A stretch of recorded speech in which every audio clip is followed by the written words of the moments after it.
मार्च 2003 America की क़यादत में एक फौजी इत्तेहाद ने इराक पर हमला किया। अप्रैल 2003 तक इराकी फौज को शिकस्त देकर इत्तेहादियों ने सद्दाम हुसैन का तख्त उलट दिया। शिकस्त के बाद सद्दाम हुसैन, उनके बेटे उदय हुसैन और कुसे हुसैन रूपोश हुए। सद्दाम हुसैन के बड़े बेटे उदय हुसैन फिदायीन सद्दाम के कमांडर थे, जो कि एक नीम वफादार फौजी तंजीम थी। इस तंजीम के कारकुनान सद्दाम से वफादारी का हल्फ लेते थे और सद्दाम की खातिर जान तक कुर्बान करने से गुरेज नहीं करते थे। फिदायीन सद्दाम दरअसल सद्दाम हुसैन के जाती मुहाफिज थे, जबकि कुसे हुसैन इराकी रिपब्लिकन गार्ड के आला ओहदे पर फाइज थे। तख्त उलटने के बाद इत्तेहादियों ने सद्दाम और उनके बेटों की खूब तलाश की, लेकिन जब उनके हाथ कुछ नहीं आया तो उन्होंने सद्दाम के सर पर अलग, जबकि सद्दाम के दोनों बेटों के सर की कीमत 3 करोड़ अमेरिकी डॉलर रखी। दरअसल सद्दाम हुसैन के दोनों बेटे उदय हुसैन,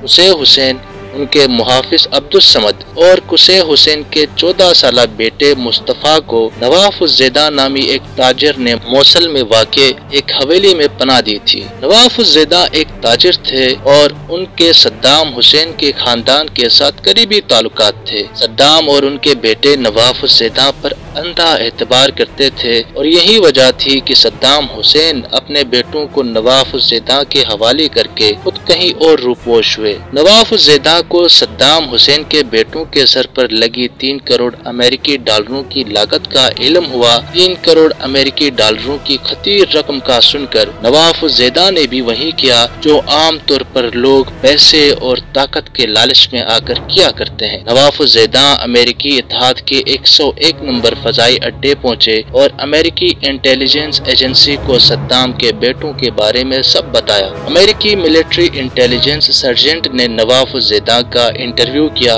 जिसके बाद नवाफुज़ेदा को लाई डिटेक्टर टेस्ट से गुजारा गया। नवाफुज़ेदा टेस्ट में पास हुए और फिर सद्दाम के बेटों को पकड़ने का फैसला कर लिया गया। 22 जुलाई 2003 सुबह 10 बजे 8 स्पेशल फोर्सेस के सिपाहियों ने 40 इन्फेंट्री जवानों के साथ हवेली को घेर लिया। हवेली की बेल बजाई गई और स्पीकर में हथियार डालने का ऐलान किया गया, लेकिन अंदर से कोई जवाब नहीं मिला। 10 मिनट बाद हवेली के दरवाजे पर दस्तक दी गई। इस बार भी अंदर से कोई जवाब नहीं मिला। 8 फौजियों की एक टीम ने हवेली का दरवाजा तोड़ा और घर में दाखिल हुए। जैसे ही सिपाही घर के अंदर दाखिल हुए, सद्दाम के बेटों ने AK-47 की मदद से सिपाहियों के ऊपर गोलियों की बौछार कर दी, जिसके नतीजे में स्पेशल फोर्सेस के 8 में से 3 फौजी जवान जख्मी हुए। सिपाहियों ने पीछे हटने की कोशिश की, लेकिन सद्दाम के बेटों ने खिड़कियों से गोलियों की बौछार कर दी। नतीजतन चौथा अमेरिकी सिपाही भी जख्मी हुआ। चारों जख्मी सिपाही घर के अंदर फंस चुके थे। अमेरिकी फौज का घर में दाखिल होना अब महाल हो चुका था। जख्मियों को घर से निकालने के लिए हेलीकॉप्टर का इस्तेमाल किया गया, जिसके बाद मजीद फौजी दस्तों को भी बुलाया गया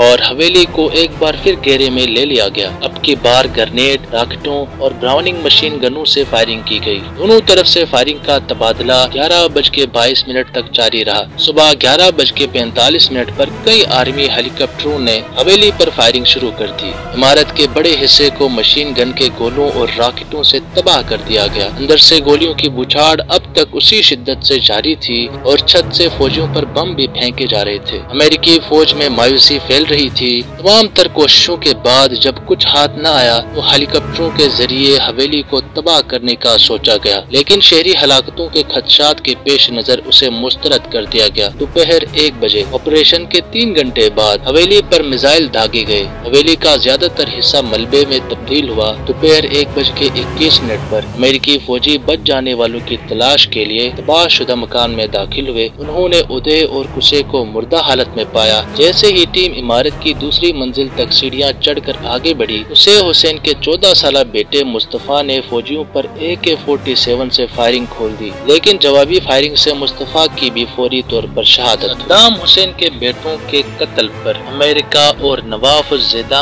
के किरदार को आप किस नजर से देखते हैं, कमेंट करके जरूर बताएं। अगर आप सद्दाम हुसैन की फांसी का मंजर देखना चाहते हैं तो यहाँ क्लिक करें। अगर आप भट्टू की फांसी का मंजर देखना चाहते हैं तो यहाँ क्लिक करें, जबकि बेनजीर और जियाउल हक की मौत का मंजर देखने के लिए यहाँ और यहाँ क्लिक करें।